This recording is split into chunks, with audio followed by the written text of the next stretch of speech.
Subscribe to my channel. Before we dive in, get out and stay out. Those were my father's final words before the door slammed behind me. I didn't beg. I didn't argue. I just stood there, suitcase in one hand, law books in the other, rain soaking my shoes, watching the porch light flicker in the storm. He had finally done it. Thrown me out for dropping out of law school. The son who was supposed to be the pride of the family was now the failure they expected. They didn't know the truth. They had no idea I was already worth $30 million. 3 years earlier, I had been just another overworked student, pulling all-nighters to chase my father's dream. He wanted a legacy. I wanted freedom. My escape came in the form of an algorithm I created on a dare, a system that predicted which digital assets would explode before anyone else. What started as a side project became a fortune.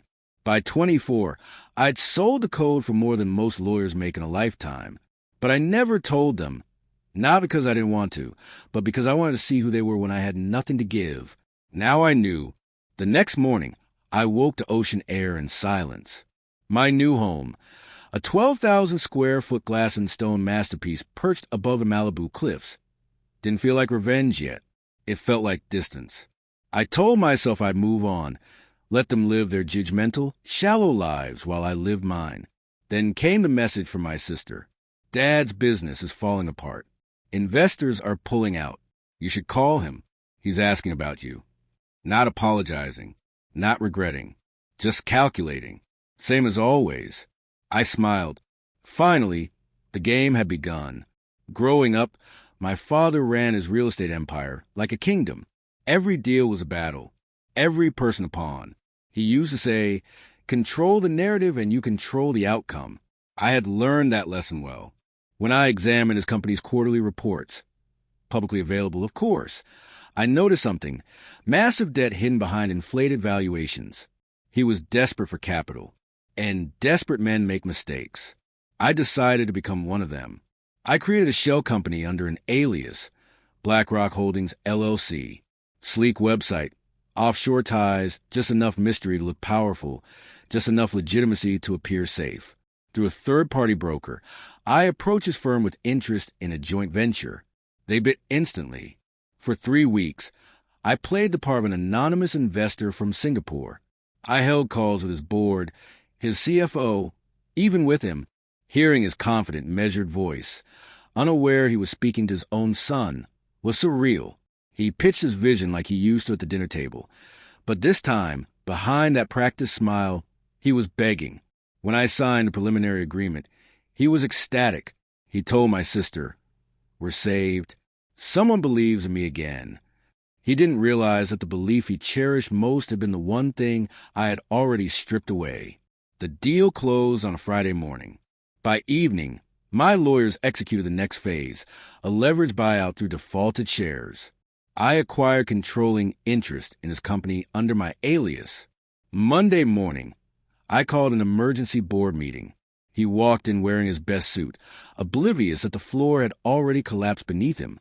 The look on his face when I entered, no disguise, no fury, was worth every sleepless night I had endured under his roof.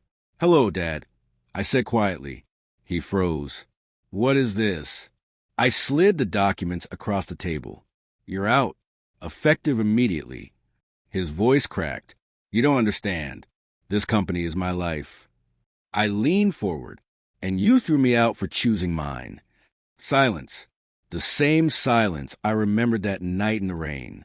He tried threats, negotiation, guilt, but it was useless. Everything was legal, airtight, irreversible. I didn't raise my voice once. Revenge doesn't need noise. It requires precision. When I left the building, reporters were already swarming. By sundown, every business channel ran the same headline. CEO ousted by anonymous investor. Company acquired overnight. He had finally lost control of the narrative. That night, I stood on my balcony overlooking the Pacific.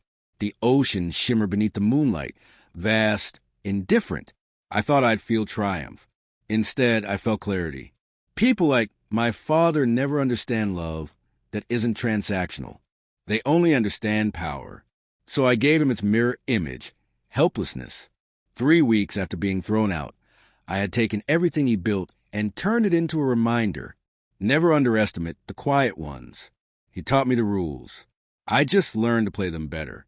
Now, when people ask why I left law school, I tell them the truth, because I no longer need to defend anyone, not even myself. And if I ever hear that voice again in my memory, get out and stay out, I'll smile, because I did, and I stayed out, right where I belong.